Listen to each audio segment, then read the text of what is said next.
I'm happy for you. Congratulations. You've made it through about 90% of your whole PhD application journey, but there's just one more step. The interview. Now this can be daunting, especially if you don't know what to expect. So in this video, I'll be sharing with you the 6 tips I used to ace all my PhD interviews. Let's jump right in. Tip number 1, make a strong first impression. The first 5 minutes of your interview are very crucial. As we Roger said, you never get a second chance to make a first impression. There are several ways to make a strong first impression. One could be dressing appropriately. Another one could be arriving on time. I love to arrive like 1 or 2 minutes before the interview. Smiling as well. Yes, shows that, wow, recruiter, I like you. I like this program. I'm excited about it. And being confident in yourself as well is also a very good way to make a strong first impression. You need to come with a mindset that you have something to offer to the program. It's not only you that gets to benefit from the program. So you're not the only person that needs the program. The program actually needs you. So first of all, when you do your research and then you publish like highly cited articles, who gets to benefit? Yes, you do. But then the program also gets to benefit as well, because as you're publishing, you're also showcasing that you're from this university. And then you're increasing the number of quality research that the university made. A second way is when you get a job. Let's imagine this now.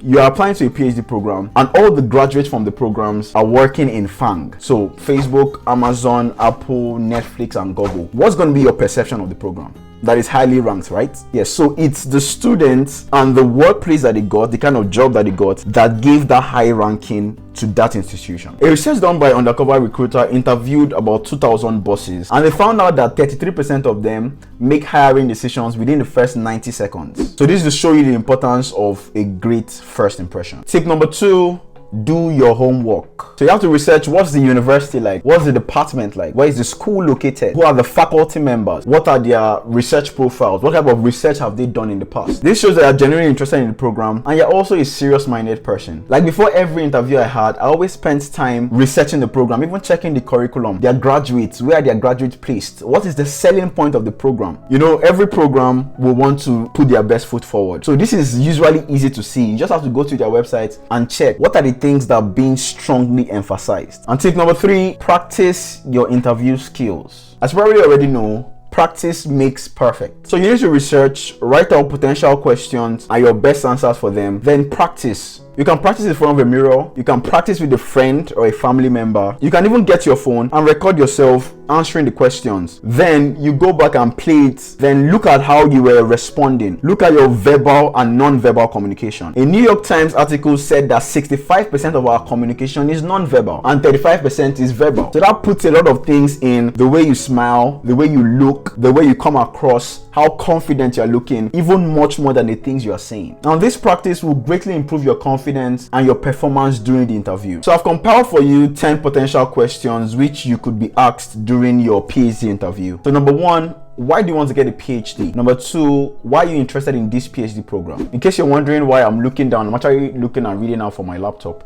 Number 3, what kind of research do you want to do? Number 4, what are your strengths and weaknesses? Number 5, what are the differences between a master's and PhD program? And I was shocked about this particular one, but I was asked during one of my interviews. Number 6, please tell me about yourself. Number 7, what are your post-PhD plans? These are like your long-term career goals. Number 8, why are you the right candidate? Number 9, what are your current research experience and any future research plans? And then number 10, are there any training needs that you can identify ahead of your PhD? So you can pause this video and take a screenshot if you want to. If there are any other tips or advice for people preparing for their PhD interviews that I probably might not cover in this video, please help me drop them in the comment section below so that other people that get to watch this video can also see them as well.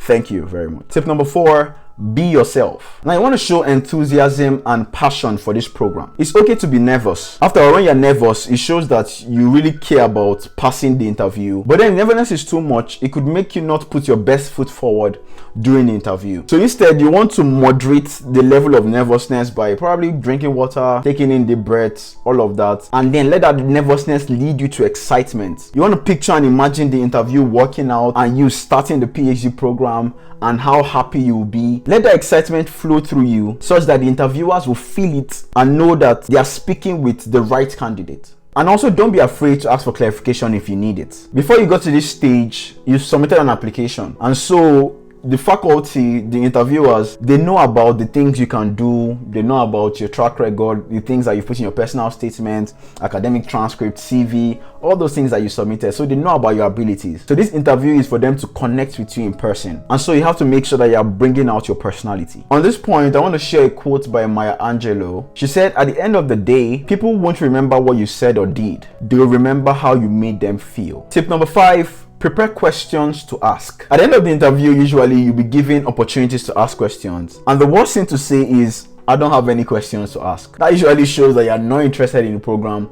You're not even an excited student. I usually prepare about 3 questions, and based on how the interview went, I might just ask about 2 or the 3 of them. I don't cram the questions because that's what will now be on my mind throughout the interview, and I won't be able to now give you my best. I usually will like write it on the paper and keep it somewhere beside my laptop, or even paste it on the wall behind my laptop, so that when we get to that section, I can just stylishly look up, get the points, and then ask the question. Here are the 3 questions that I prepared for my own interview. The first is, how often do PhD students in the program present at academic conferences? And then secondly, what kind of support does the university or the program provide for helping students get jobs after the program? Number 3, what are the key milestones of progression that you expect from your PhD students? So you see that these questions are geared towards, okay, day in the life of a PhD student. Like, how is it? I'm interested in knowing because I envision myself being there. And tip number 6, say thank you. It's both professional and courteous to say thank you